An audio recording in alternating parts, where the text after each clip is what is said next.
Hey everyone, it's me Liz and Lilac Renegade is. I'm still not entirely sure what Lilac Renegade is. Is it a label? Is it a pen name? Is it an unearned title that I've given myself? Well, for now, it is a work in progress. I did not have a video last week, and I do have a good excuse. I was simply tired, and I realized the schedule I was trying to force on myself was not working. This schedule had been based so much on the how and when that Google searches and other bloggers' advice told me would work. I'm not saying that you should not listen to other people's advice, but I was ignoring myself and my needs, and I realized that I'm not doing this to appease an algorithm. So I want to focus on the parts of art that make me want to share my work. I will have more on these changes towards the end of the video, including what exact changes I'm making and what it will mean going forward.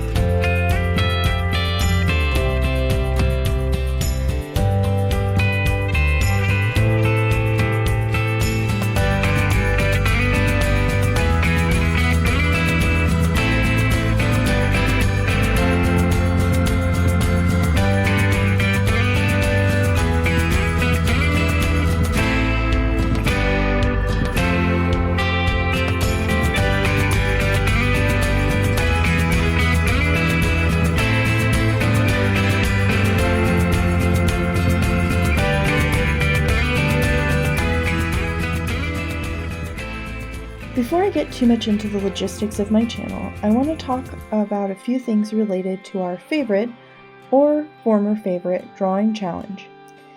If you're seeing my video, you probably like art.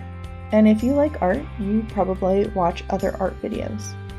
You might have already heard about the latest Inktober drama. Basically, if I have heard of it, I am assuming you have heard of it, because I'm generally the last to hear of anything. If you don't know what it's all about, I will give it to you as I understand it. Alfonso Dunn, a ink illustrator, has accused Jake Parker, the quote-unquote creator of Inktober, of plagiarizing his how-to book on ink drawing. I actually do not want to get into the details about what has gone down here and what's going on. And I genuinely feel like both of these guys are wrong in their own ways, and some of those ways have actually nothing to do with the book. The point is that two wrongs, or many wrongs in some cases, do not make a right. I am a tiny, and I do mean absolutely tiny voice in this community, but I know exactly how I want to use that voice. I think that we need to reclaim daily art challenges for what they originally stood for. Let's just encourage each other creatively and hold ourselves accountable. That is what Inktober and drawing challenges have always been to me. I am not normally a big fan of daily drawing challenges, but I do want to participate in some sort of daily drawing challenge like this year. There are a few reasons for this. It is good practice for me, and the more practice I get, the better I get. I miss art in my daily routine, and this is a great way for me to restore that habit. I really have not been able to complete a single monthly challenge since I was in high school, and that was way too long ago. You really don't need a number. Please just take my word for it.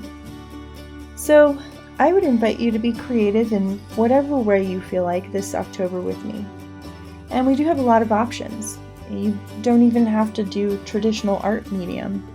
You could crochet or sew or whatever you want to do. There is still the option of doing Inktober. We could do an alternative drawing challenge, and there are a lot of lists out there that are literally just a Google search or Pinterest search away. For example, there's Cottagetober that looked interesting to me, which I found a list by Peachy Cottage Core. Then there's also Witchtober, which I found a list from a.cat the.introvert. These are all things I found on Instagram. But there's a lot out there. There are a lot of options. We could make our own list. Maybe we could just use an online random generator every day to come up with something new.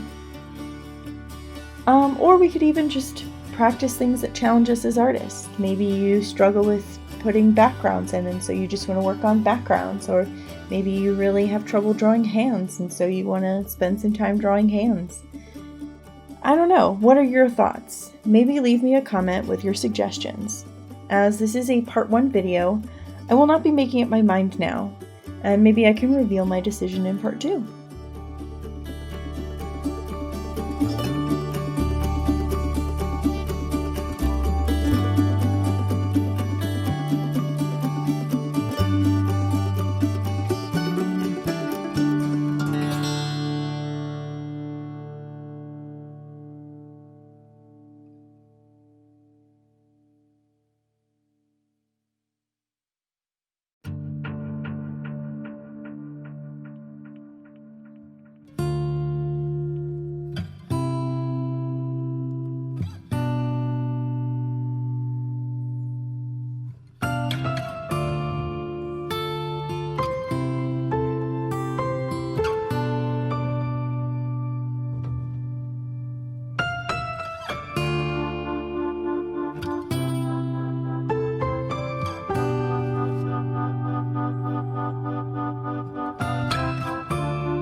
Anyway, so voiceovers are still the hardest part of this whole process for me.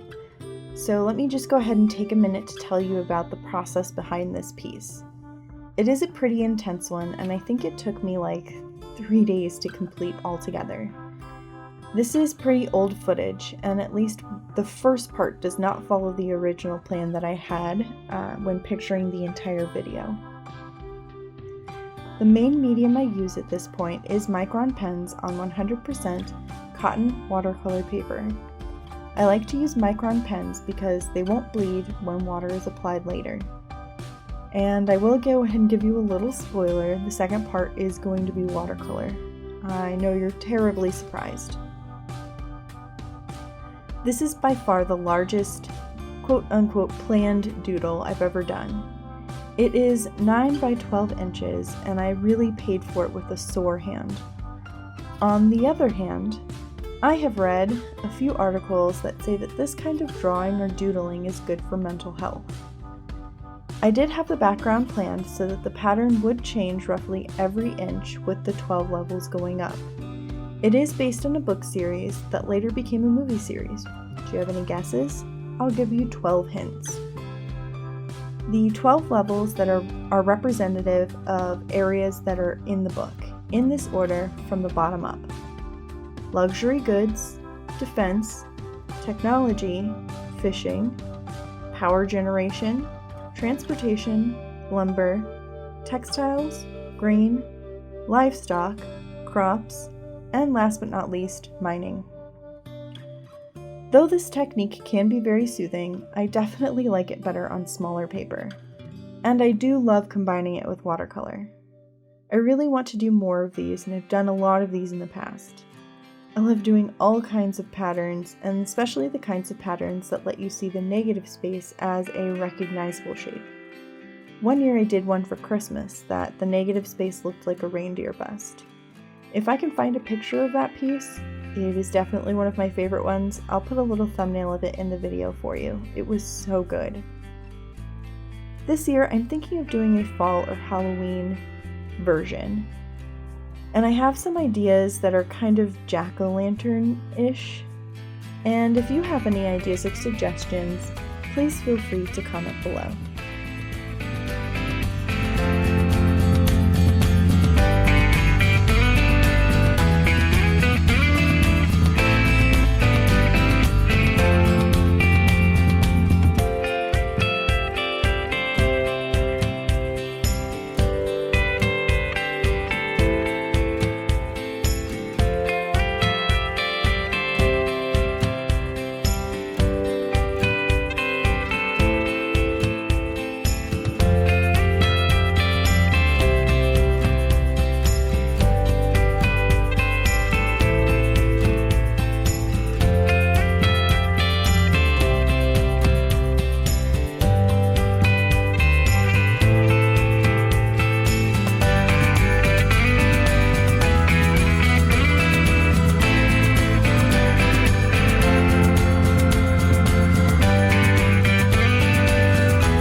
Last thing I want to talk about before I go are the changes that I have for the channel. I still want to release a video once a week, but I'm changing the day and time for all the reasons that I listed before. Starting this week, I will be releasing my videos on Saturday at 10 a.m. Maybe we could call it a weekend wind down. Is that too cheesy? I don't know.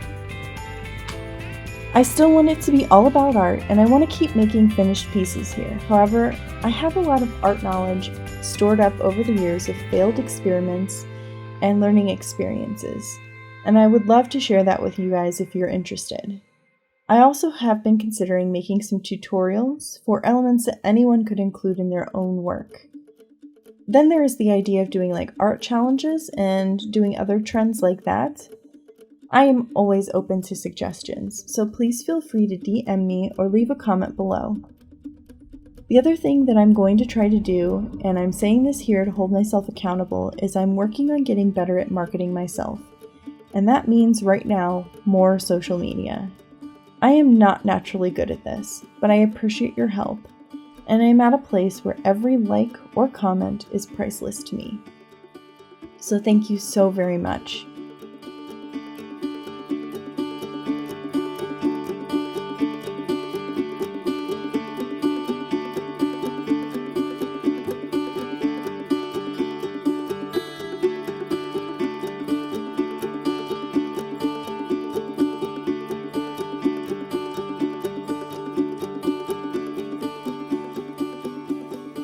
So, to sum up this whole video in one paragraph, the beef between two artist strangers is Nunya, like Nunya business.